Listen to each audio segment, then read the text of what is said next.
All right, so physio guy, I didn't do this because I didn't want to carry the backpack with me. I didn't want to do. I rode the bike in, and it sprinkled a lot. Thankfully, my chunky ass was sweating on my bike because one, it was kind of sprinkling, so at least the wet hair and the sweat dripping down my face was. Oh, you're sweating a lot. I'm like, yeah, it kind of rained on the way here. He's like, oh yeah, it looks like it's going to do that today. It did kind of rain, but it wasn't like raining. I guess it would be that what I think Hank was bringing up about wet bulb. There's this whole thing that went around, and it was like Hank was talking about it because there was the big heat wave happening in the Pacific Northwest last year, and it was like, you don't need, like, the wet bulb is independent of the humidity and the temperature because it's about human tolerability or something like that. So the term wet bulb, I think Hank was talking about it because, you know, there's going to be a lot more people talking about wet bulb because in some areas you can handle 105 degree temperature. In other places you cannot handle 75. Even the same person, because everything, and I don't know why it's called wet bulb, but riding my bike today was definitively, I felt like a wet bulb. It was only 19 degrees, but I was bike riding through soup. There was enough water in the air to create like falling mist, but it was like 19 degrees, so the breeze at like BFT4 felt really good. The moment I stopped at a red light, and I was in the middle of buildings and stuff, it was like my body was like, oh, this is what feeling overheated is like. I was like, please bring the wind back. Please bring the wind back. Yeah. Every time there was any kind of a breeze in Spain, it just felt so good. Yeah, that's what it was like riding the bike, and that's why we're going to go walking today. But I've never actually taken Aaron up to look at Dashric, to my knowledge. But it's not that far. In fact, I can even see, like, we're literally. Come on. I can't see with the reflection on. Okay, so I've just turned the camera around momentarily, but like. This little area right here is the other side of the water, and we're going to be walking over there, and then that direction towards where the buildings are in the way, but like it's one of those of like we're still going to be within sight line of our apartment, you know, like, and it's not rainy and all that stuff. So yeah, phone is charging. I'm at 75%. That should be good enough. Leave it charging. What the hell? Plus, we need to get the mail and all that jazz. But yeah, it's been funky with the weather today. But yeah, so we'll see you guys out on the little bit of a walk. But yeah, it's just very appreciative of me that, you know, during the summer, and this is like what, our third summer here, because we moved in June, and now we're working on our third summer. Yeah. That the area around the Slochas goes. Look at that thing! It's huge. Yeah. That's the thing your mom said no touching. Yeah. But it's still.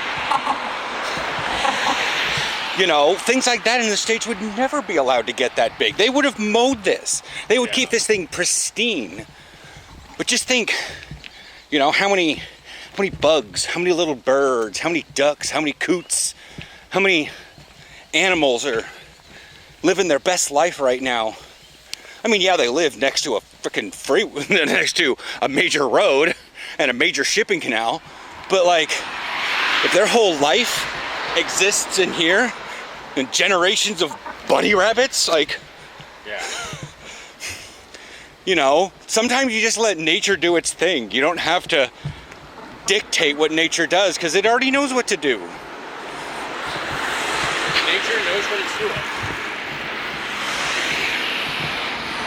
But yeah. Are there any sailboats waiting? I don't think so. Doesn't look like it. On that side, oh, there's a few. Oh, we may not hit, because it's 37. We may not make it across the bridge in time.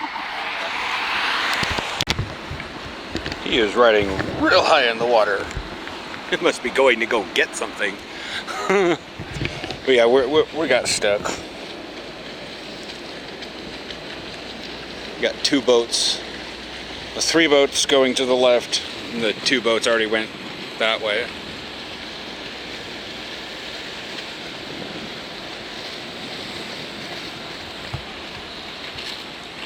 But yeah, once Homeboy passes, the bridge will be on the way back down. I don't think there's anyone coming the other way. Nope, nope, okay.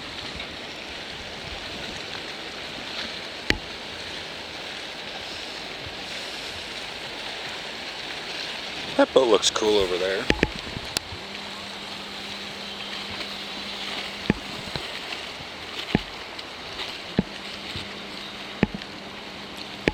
I'd call that a chunky boat. Yeah.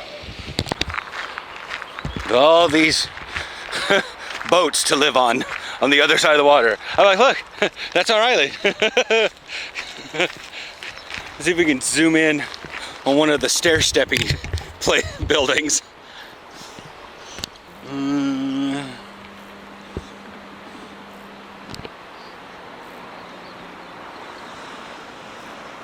Oh, wait.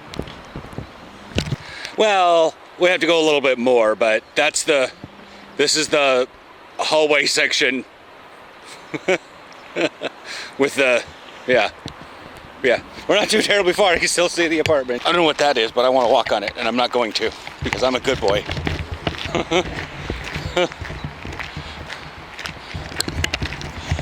But I love the fact that there's just all sorts of boats here. Yeah. Parked. Like, there's that, like, what I would call the pontoon one. It's like the double hulled one, but then it has this like pop-up tent on the top. Yeah. You know, but then you've got like the actual like house next to it. Like, huh?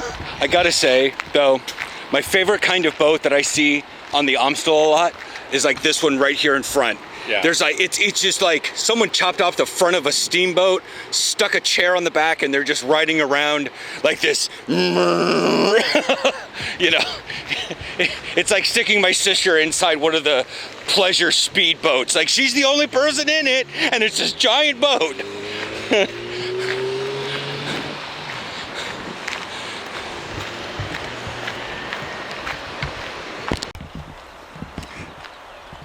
Farmland. Just, Yeah. we're like, On the other side of that berm is water. how long you still live here and you still call that a berm? It's a dike.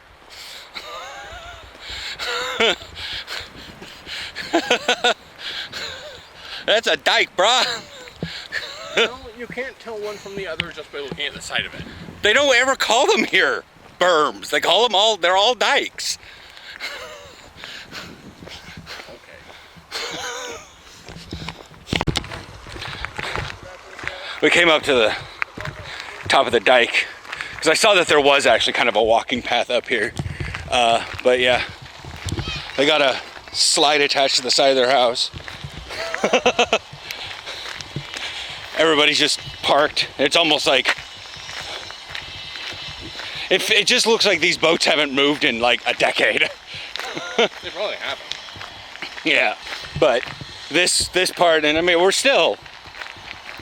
just walking along the other side of the water. I mean, there's Slouse House right there. There's the whaleback bridge.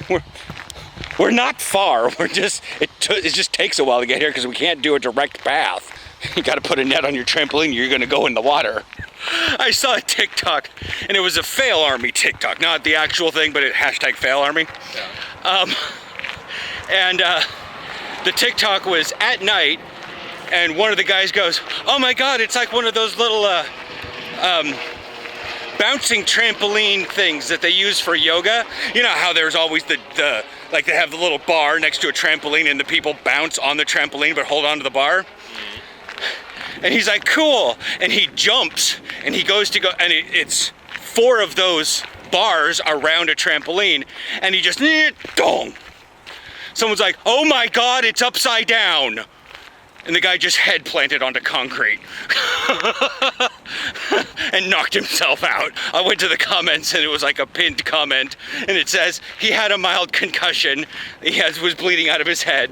We're okay, but it was a little scary. We all thought he was gonna bounce. It probably is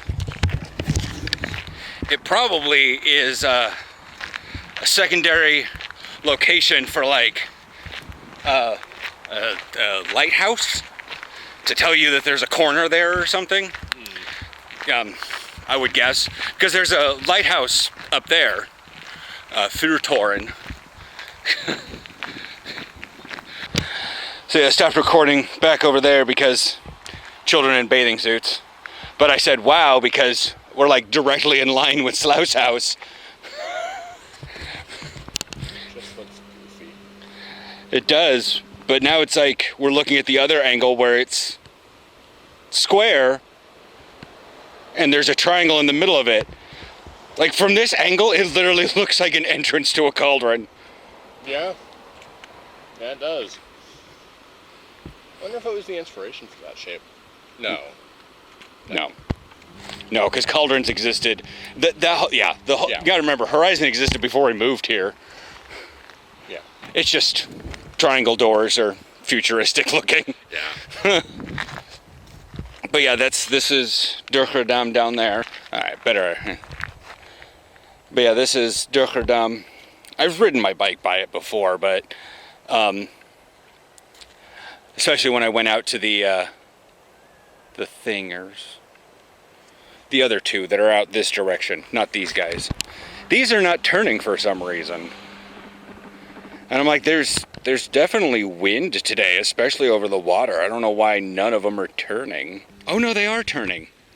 Very slowly. Very slowly. Very slowly. See if I can hold still long enough to capture.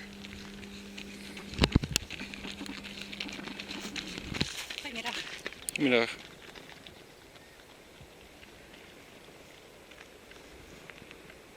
How do you spell Durkerdam? Durgerdam.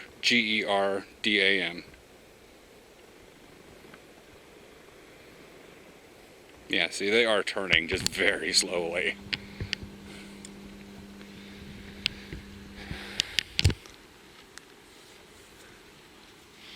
But yeah, you can actually see it from here. Like, let's see if I can get the camera to zoom in fast enough. See how populated Iberstrand is? Oh, not very populated at all. I mean, there's people on it, but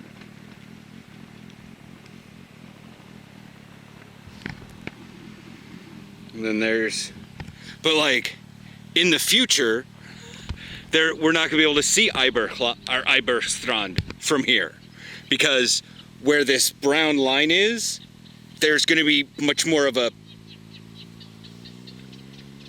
island there. It's gonna be the whole park island. So not only do we live on an island, and that Steiger Island, and that Iber is also like 3 islands in and of itself, plus what they're calling Strand Island, then there's this other one that's like gonna be Recreation Island. And I love it so much. They've just made a whole bike in the city out of like 9 islands that they made themselves. Yeah. Drown him! I think they're fighting Aaron. Yeah.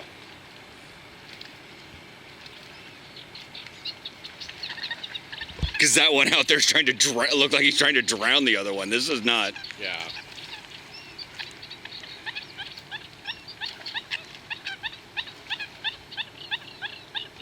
Is that one? See, this one here in the front. They were actively trying to drown. No, now they're going away from each other. I guess one of them won? Alright. Well, I just caught that in 4K.